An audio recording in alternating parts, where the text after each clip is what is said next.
நான் எப்பயுமே ஆரோக்கியமாக இருக்கணும். ஆனால் இதெல்லாம் ஏன் தெரியுமா இப்போ இல்லை? நீங்கள் பண்ணுற சேட்டைனால இல்லை. கோடிக்கணக்கான பேர் கண்ணை மூடி வாழ்க்கையில் எனக்கு எது ரொம்ப முக்கியம்னு கேளுங்க, ஒவ்வொருத்தரும் ஒன்று சொல்லுவான். எனக்கு இப்போ கல்யாணம் ஆகணும்பா, ஒருத்தர் எனக்கு நிறைய காசு வேணும்பா, எனக்கு நிறைய வீடு வேணும்பா, எனக்கு ஒரு நல்ல வேலை வேணும்பா, எனக்கு உண்மையிலேயே ஆரோக்கியம் வேணும் அப்படின்னு எவனுமே கேட்க மாட்டான். ஏன்னா உனக்கு இன்னும் பிரச்சனை வரல கண்ணு, வந்ததுக்கு அப்புறம் உயிர் போகும். கண் கெட்டதுக்கு அப்புறம் சூரிய நமஸ்காரம் பண்ணி பிரயோஜனம் இல்லை. கடைசியில நீ எவ்வளோ ஓடி இருந்தாலும் எவ்வளோ ஆட்டம் போட்டிருந்தாலும் கடைசியில உடம்புல தான் ஆரம்பிச்சது, உடம்புல தான் முடிய போகுது.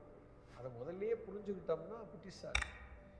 ஸோ உங்களுடைய ப்ரையாரிட்டி லைஃப்ல first priority is taking care of yourself. உங்களை நீங்கள் நேசிக்க வேண்டும். Health should be your highest priority. உங்கள் மனசில் அது வந்துருச்சுன்னா எப்பயுமே ஆரோக்கியமாக இருப்பீங்க சின்ன வயசுல.